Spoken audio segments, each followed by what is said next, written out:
Hi guys. जैसा कि आप लोगों को पता है कि अभी रिसेंटली नीट का पेपर लीक हो गया दोबारा।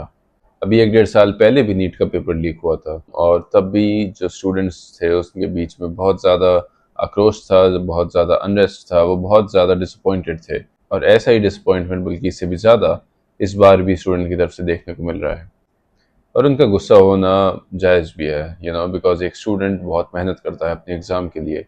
बेचारा पढ़ता है, लिखता है, एग्ज़ाम देकर आता है, इतनी तैयारी से आता है, सालों साल मेहनत करने के बाद। और कई बार क्या होता है, मल्टीपल अटेम्प्ट्स दे रहे होते हैं लोग। यार 2-3 साल से ट्राई कर रहे हैं, फाइनली एक एग्ज़ाम था जो अच्छा गया, उनको लगा हाँ यार इस बार हो जाएगा। और फिर क्या होता है, न्यूज़ आती है कि पेपर लीक हो गया, एग्ज़ाम कैंसिल।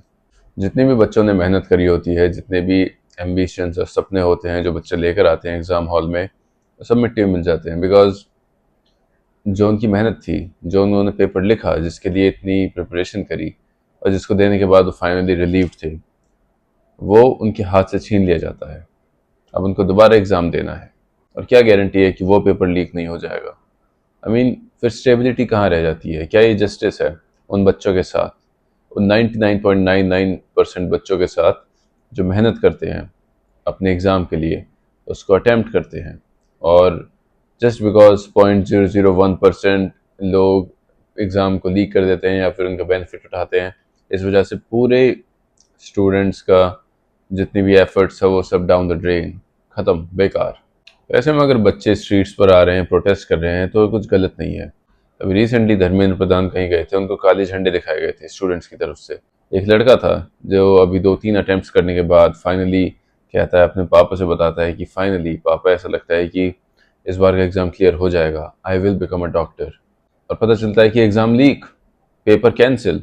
वो बच्चा सुसाइड कर लेता है डिसअपॉइंटमेंट में, थक हार कर। ऐसे सिस्टम में जी रहे हैं हम इंडिया में, जो कभी बेहतर, आई डोंट नो, बेहतर होना नहीं चाहता या बेहतर कोई करने नहीं देता। बिकॉज ये जो बाबू डोम है, ये जो सरकारी महकमा है, बहुत ही इनएफिशिएंट काम करता है। ये बहुत ही क्रूड तरीके से काम करता है। ये बहुत ही इस तरह से काम करता है जिसमें कोई एम्पथी नहीं होती किसी भी चीज़ के लिए। जैसे ये चीटिंग वाली चीज़ हो गई, एग्ज़ाम पेपर लीक वाली चीज़ हो गई।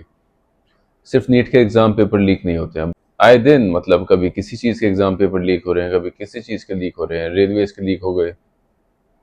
ऐसे में बच्चा बहुत फ्रस्ट्रेटेड हो जाता है भाई, वो जिंदगी जैसे तैसे काट रहा है। तो वो बच्चा 10-10 12-12 घंटे मेहनत करता है, कमरे में बंद रहता है, सोशल लाइफ अपनी खत्म करता है, उसके बाद सालों बीत जाते हैं, कभी एग्जाम लीक, कभी ये हो गया, कभी वो हो गया।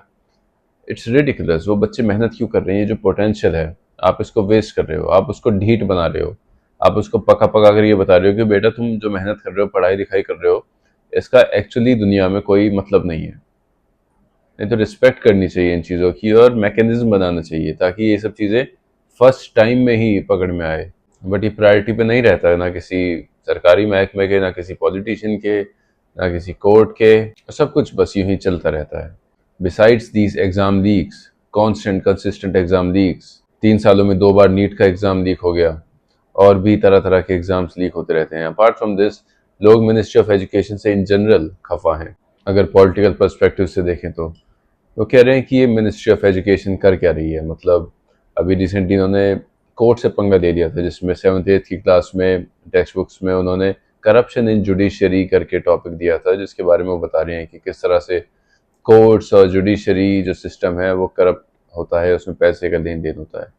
अब ये कोई झूठ बात नहीं है, होता है, बिल्कुल होता है। बट कहाँ नहीं होता? सरकारी विभागों में भी होता है, पॉलिटिशियंस के साथ भी होता है। ऐसे में सिर्फ जुडिशरी का नाम लेकर उनको बताना, उनको टेक्स्ट बुक्स में पढ़ाना, it ruffled a few feathers. वो कुछ जुडिशरी में कुछ लोग बुरा मान गए उस चीज़ का, गवर्नमेंट से, कि ये किस तरह की चीज़ें हो रही हैं, किस तरह के डिसीजंस लिए जा रहे हैं, तो उसको रेक्टिफाई करा गया। उसके अलावा आपको याद होगा यूजीसी नोटिफिकेशंस के बारे में बात हुई थी, जिसमें एक college campus basically hunting ground बन जाता है लोगों के लिए, जहाँ पर कोई भी इंसान किसी भी कास्ट का किसी दूसरी कास्ट के ऊपर इल्ज़ाम लगा सकता है कि हमें डिग्रेडिंग तरीके से बात कर रहा था, हमें कास्ट बेसिस पे वगैरह वगैरह। उसको लेकर बहुत आउटरेज हुआ कि भाई बच्चे वहाँ पढ़ने जाएंगे या फिर इन चीज़ों में लगे रहेंगे। सो और वो एक तरह से बच्चों के बीच में एक तरह से कॉलेज कैंपस को बहुत ही हॉस्टाइल प्लेस बनाया जा रहा था, जहाँ पे जो है बहुत आसानी से किसी पर भी कास्टिस्ट होने का लेबल लगाया जा सकता था और उनका करियर हॉल्ट कर दिया जा सकता था, उनकी पढ़ाई हॉल्ट कर दी जा सकती थी या वो बर्बाद हो सकती थी 1-2 साल उन्हें कोर्ट जेल के चक्कर काटने पड़े तो। सो ऐसे में उसका बहुत विरोध हुआ। उस पर भी क्वेश्चनिंग आई कि इस तरह के नोटिफिकेशंस की क्या ज़रूरत थी, क्यों आए, जब किसी ने इस चीज़ की डिमांड नहीं करी थी, क्यों आपने पहले एक कंट्रोवर्सी क्रिएट करी उसके बाद उसको दबाया। ऐसे में what was the point of it? आपने एक सर्टेन सेक्शन ऑफ सोसाइटी को जगह दिया टुवर्ड्स दिस थिंग। नाउ अब वो सेक्शन ऑफ सोसाइटी इस चीज़ की डिमांड कर रहा है, मीनवाइल आप फंसे हुए हो कि ये हो कैसे गया। Obviously it was a mistake, it was a slip up from the government. Government की इस तरह की इंटेंशन नहीं थी, लेकिन अब गवर्नमेंट फंस गई है। वो कोर्ट से आदेश लेकर उस चीज़ को फंसाया हुआ है, लेकिन इट्स स्टिल नॉट रिजॉल्व। तो ऐसे में लोग पूछ रहे हैं मिनिस्ट्री ऑफ एजुकेशन कर क्या रही है, धर्मेंद्र प्रधान क्या कर रहे हैं। धर्मेंद्र प्रधान जो कि बहुत ही सीजन पॉलिटिशियन माने जाते हैं, ऐसा लग रहा है कि एजुकेशन मिनिस्ट्री उनके बस का काम नहीं है। वो पॉलिटिशियन बहुत अच्छे हैं, वो चुनाव बहुत अच्छे कराते हैं, वो सीटों को अरेंज बहुत अच्छा करते हैं, वो कार्यकर्ताओं से अच्छा बात करते हैं, बट मिनिस्ट्री ऑफ एजुकेशन ऐसा लगता है कि एक मिसप्लेस्ड पोजीशन है उनके लिए।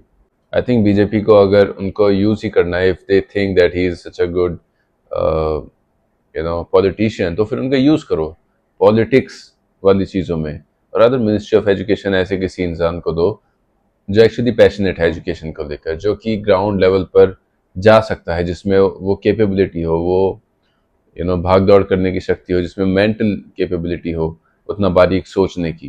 बिकॉज स्टूडेंट्स आपके वोटर्स हो सकते हैं कल के, जो आज 15-16 साल के हैं वो कुछ सालों में आपके वोटर्स बनेंगे। जो ऑलरेडी अर्ली 20s में हैं वो वोट कर सकते हैं, तो फिर उससे इम्प्रेशन क्या पड़ रहा है जब एग्जाम पेपर लीक हो रहे हैं, जब उनके साथ इनजस्टिस हो रहा है, तो फिर उस केस में गवर्नमेंट के प्रति क्या इम्प्रेशन पड़ रहा है। So this is a very important thing जो गवर्नमेंट को कंसिडर करनी चाहिए। लोगों को रेजोल्यूशन दो, स्टूडेंट्स को रेजोल्यूशन दो, उनकी मेहनत को टेकन फॉर ग्रांटेड मत लो, क्योंकि जब फ्रस्ट्रेशन एक लेवल के ऊपर बढ़ जाती है तो फिर अराजकता में बदल जाती है। So I hope government will take notice and do the needful. And yes, I think Dharmendra Pradhan should take the responsibility for the NEET paper leak and just resign from his post. I think that would be the best excuse. वो decently अपनी respectfully वहाँ से किसी और department में जा सकते हैं या किसी और रिस्पॉन्सिबिलिटी में जा सकते हैं, and leaving ministry of education for somebody more, more right candidate.